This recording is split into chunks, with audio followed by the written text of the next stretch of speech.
2023 was my first full year in business and I made 6 figures, and I'm going to be telling you all the things that I wish I learned part 2. If you haven't watched part 1, make sure you go and watch part 1 before you jump into this video. Okay, so if you are looking to build a 6-figure business, here are some things that I learned that you can start applying to your business immediately. First and foremost, you guys probably already know this, but digital courses and digital products are great for passive income, with the caveat that you should start these later on in your business building journey. Okay, like I know everyone wants passive income, everyone loves those like passive income like sources, and I certainly have them. However, when I was first starting out, the best way to build your repertoire, the best way to build your experience, the best way to kind of build yourself up and be known as the person, the go-to person in your niche for whatever it is you have to offer, is to do live things. So live coaching, live events,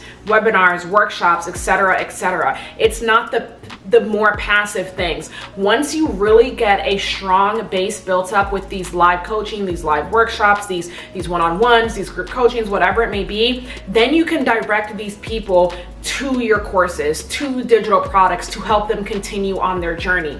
But just in terms of like establishing yourself and making yourself really well known and building up that trust factor, being live, letting people see you live and actually having that interaction with people, that person to person or Zoom interaction, is going to be immensely strong in building up your brand and in building up your business. When I first started out, I was doing the lives, I was doing the one-on-ones, I was doing the coaching, and I did start my courses later on, and that worked for me. And so really what I learned was the reason why my courses were so successful, the reasons why my digital products were so successful, and by successful, I mean like a product that costs $25, $30 is bringing in thousands per month, right? Per month. But the reason that that is the case is because my trust factor, my likability factor, my business expertise had already been built up. You are going to spend a lot of time if you try to focus on these digital products and these courses based on, a service-based business.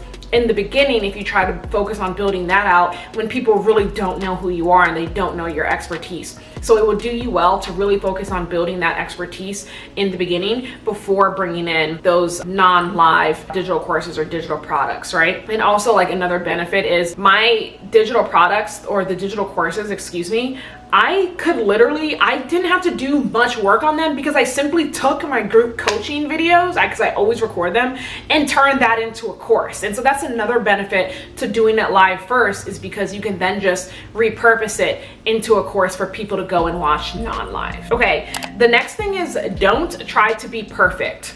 I was working with a client actually not too long ago. We just kind of wrapped up at the end of January. And I worked with her on building the foundations of her business. So getting her funnel set up, her sales funnel set up, getting the lead magnet done, like all that stuff. And we finished, right? And she was ready to launch. She was ready to launch. She was ready to put her offer out there, but she was hesitant.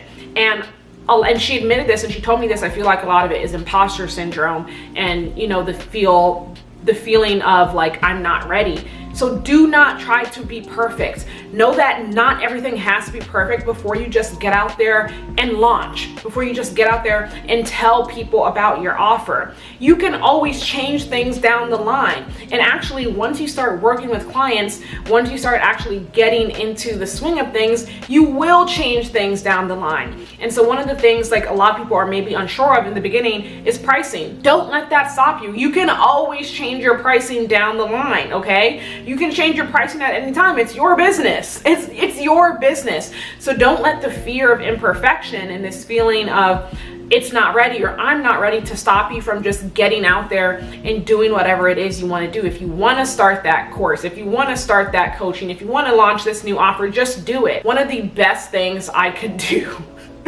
literally one of the best things that I was doing when I started my business is, and I would literally think of something and probably a day later I would announce it. I mean, now that I'm more like into my business and really want to think about, what it is I have to offer and what it is I'm offering and how it's gonna like affect or conflict with my other offers or my main offer, now I may think about it a little bit longer and confirm it's what I want to do. But when I was first starting out, I would just do it. And that's what I encourage you to do, is if you think about you want to launch something, you want to offer something, you want to give someone something, just do it, because you don't know how it's going to affect your business, or you don't really know if this is going to be a great idea or if this is going to be a bad idea. And the reality is you won't know unless you do it. And if you just keep like waiting and trying to just be a perfect 10 out of 10 all the time, you'll never launch and you'll never make any money. So don't let that hold you back from moving forward in your business. Oh my gosh, this one is literally like, a personal brand is life-changing. Okay, and I'm gonna say that again. A personal brand is life-changing. If you are someone who you don't wanna be the face of your brand, that's fine, whatever. But a personal brand is life-changing, especially if you have a service-based business. Because when you have a personal brand, people are not just buying what you have to offer. They are also buying everything that comes along with it. They're buying your expertise. So I talked about earlier how you may want to start off with the live coaching before jumping into more passive forms.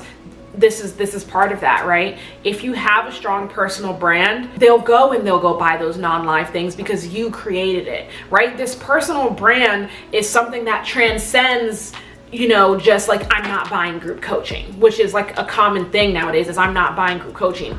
If you have a group coaching offer and they believe in your personal brand and they're following you because of your personal brand, then they will buy your group coaching offer. And that's that happened to me. Let me put it this way. If there are 5 people who are offering the same thing and they choose to buy it from you, it could be because they resonate with your personal brand. And that could be for a variety of reasons. Maybe they like your personal brand because you stand out because of your expertise. Maybe they like your personal brand because you stand out because of your delivery. You get exceptional results. Maybe they like your personal brand because of the values or the morals, or whatever the reason may be. You have a strong personal brand that your customer base aligns with.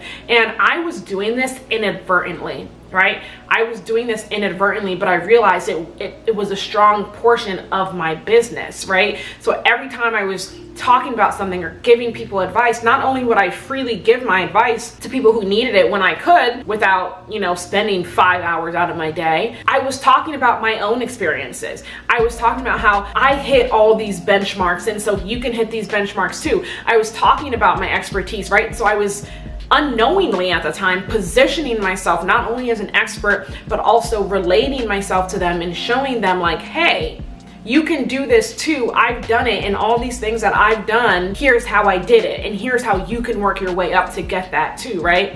And so I was bringing people in to me as a person along with me as a business, right? And a lot of that is also tied up in storytelling. Don't be afraid to tell stories of yourself. Don't be afraid to tell stories about your clients, your customers, anonymously, of course, if they don't want you to share. But building that personal brand while you're building a business will make it, I think, a little bit easy. I shouldn't say easier, but you're gonna find that you may have more success quicker if you are able to do that. Not everyone has to build a personal brand with their business. That's not the only way to build a business, right? That's just one of the ways to do it. And I was inadvertently doing it, and I like that, right? Like, I like that I built my brand partially based on a personal business. Built my business partially based on a personal brand, because that's what is kind of attributed to my success and kind of being able to offer multiple different things and having people being willing to buy those different things.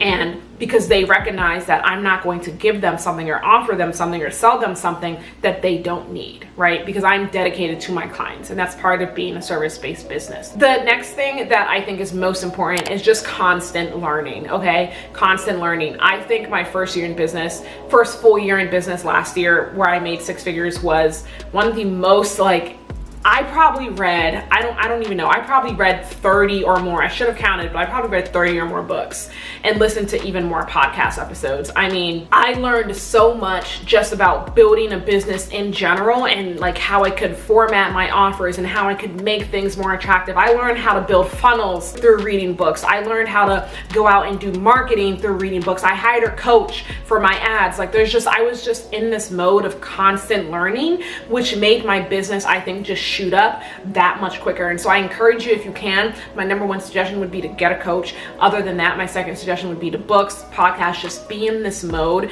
of constant learning so that your business is growing right along with you. Okay guys, that is what I have for you. Those are the 8 things that I learned in building my business to 6 figures in my first year. I hope you enjoyed. Make sure you give me a follow on all social media, Instagram, Facebook, and TikTok at Sephora Gray, Esquire, ESQ for short. And make sure you like and comment down below any questions you have about your business or building your business. Thanks so much for watching, and I will see you guys on my next one. Bye.